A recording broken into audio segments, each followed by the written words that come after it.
उत्तर वैदिक काल उत्तर वैदिक काल के संबंध में हम बता रहे हैं।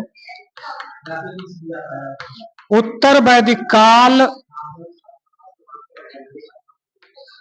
ये उत्तर वैदिक सभ्यता या वैदिक सभ्यता में सबसे बाद में जो प्रारंभ होती है 1000 ईसा पूर्व से 1000 ईसा पूर्व से 600 ईसा पूर्व तक इसका समय था। उत्तर वैदिक काल का समय 1000 ईसा पूर्व से 600 ईसा पूर्व तक था। इस काल में अथर्ववेद, सामवेद, यजुर्वेद, ब्राह्मण ग्रंथ, आरण्यक और उपनिषदों की रचना हुई। और इस काल में लोहे की खोज हुई। सबसे पहले लोहे की खोज भारत में उत्तर वैदिक काल में 1000 ईसा पूर्व में हुई हो गई थी। और कौशाम्बी एक ऐसा नगर था जहां पर पक्की ईंटों से मकान बनाने का कार्य प्रारंभ हो गया। यह उत्तर वैदिक काल में हुआ। और उत्तर वैदिक काल में राजा राज्याभिषेक के समय अश्वमेध यज्ञ किया करते थे। अश्वमेध यज्ञ और राजसूय यज्ञ किया करते थे। राजसूय यज्ञ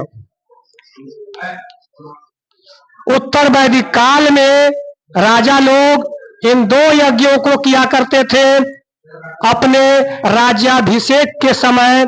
और यह एक प्रकार के साम्राज्यवादी यज्ञ हुआ करते थे। साम्राज्यवादी यज्ञ, इनको साम्राज्यवादी यज्ञ कह सकते हैं। साम्राज्यवादी यज्ञ हुआ करते थे, अश्वमेध यज्ञ और राजसूय यज्ञ। इस युग में, इस काल में, यानी उत्तर वैदिक काल में राजा खेतों में हल चलाया करते थे और अपने रानियों के महल पर भोजन के लिए जाया करते थे। और हल को सिरा कहते थे। उस हल को सिरा कहा गया है। हल को सिरा कहा गया है और हल रेखा को सीता कहा गया है। हल रेखा को सीता कहा गया है। सीता, हल रेखा को सीता कहा गया है। देखिए, इसी युग में उत्तर वैदिक काल में महाभारत और रामायण जैसे महाकाव्यों की रचना हुई। आप जानते हैं, सबसे पहले रामायण की रचना हुई महाकाव्य की, उसके बाद महाभारत महाकाव्य की रचना हुई। महाभारत महाकाव्य का पुराना नाम क्या है? जय संहिता है। महाभारत का पुराना नाम जय संहिता है। जय संहिता।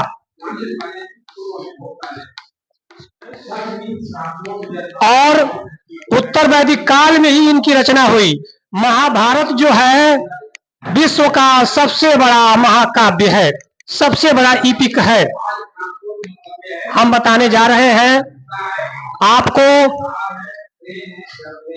मुंडकोपनिषद के बारे में। मुंडकोपनिषद में एक बात कही गई है, यज्ञ एक ऐसी नौका है जिस पर हम विश्वास नहीं कर सकते।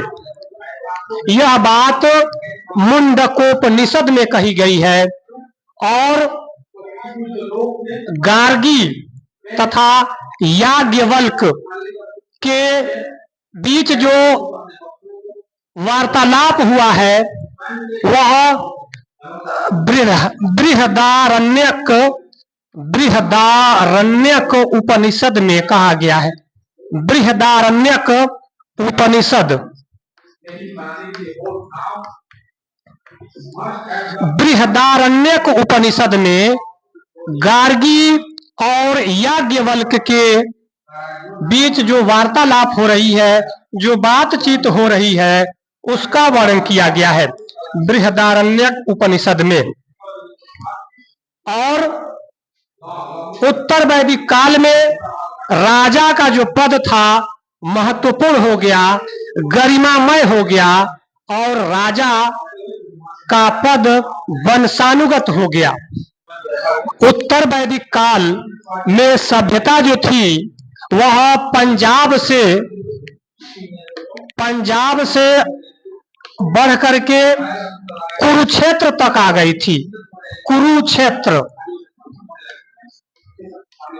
कुरुक्षेत्र का वर्णन हम करते हैं, जानते हैं, महाभारत में हुआ है। तो पंजाब से बढ़कर के कुरुक्षेत्र आ गई थी सभ्यता, उत्तर वैदिक काल की जो सभ्यता थी। लेकिन ये कुरुक्षेत्र कहाँ है? दिल्ली और दिल्ली के पास यमुना गंगा, यानी गंगा यमुना जो दोआब है उसका उत्तरी भाग जो है कुरुक्षेत्र कहलाता है। दिल्ली और दोआब का उत्तरी भाग कुरुक्षेत्र कहलाता है। तो पंजाब से कुरुक्षेत्र तक विस्तृत हो गई थी उत्तर वैदिक काल की जो सभ्यता थी। उत्तर वैदिक काल में जो व्यापार होता था वह निष्क और गायों के माध्यम से होता था। निष्क और गाय जो थे उत्तर वैदिक काल में व्यापार के माध्यम हुआ करते थे। और वस्तु विनिमय, आप नहीं जानते हैं वस्तु विनिमय किसे कहते हैं? एक वस्तु खरीदना है तो हमारे पास जो वस्तु है उसे दे देंगे, और जिसे खरीद रहे हैं उससे वह वस्तु ले लेंगे, उसी को कहते हैं वस्तु विनिमय, माने वस्तुओं की अदला बदली। तो वस्तुओं की अदला बदली करके हम व्यापार करते थे। उत्तर वैदिक काल में भारत के लोग आर्य वस्तु विनिमय किया करते थे, वस्तु विनिमय से। और निष्क जो है, निष्क के बदले और गाय के बदले वस्तुओं को खरीदते थे, बेचते थे। इस प्रकार से व्यापार किया करते थे। उत्तर वैदिक काल में बहुत से प्रवर्तक हुए हैं। उन प्रवर्तकों के नाम है, जैसे पतंजलि है, तो यह योग दर्शन के प्रवर्तक थे। पतंजलि योग दर्शन के प्रवर्तक थे।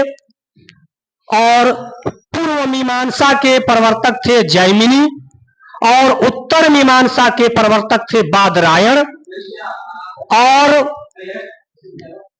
न्याय दर्शन के प्रवर्तक थे गौतम, और चार्वाक दर्शन के प्रवर्तक थे चार्वाक। वैशेषिक दर्शन के प्रवर्तक थे महर्षि कणाद। और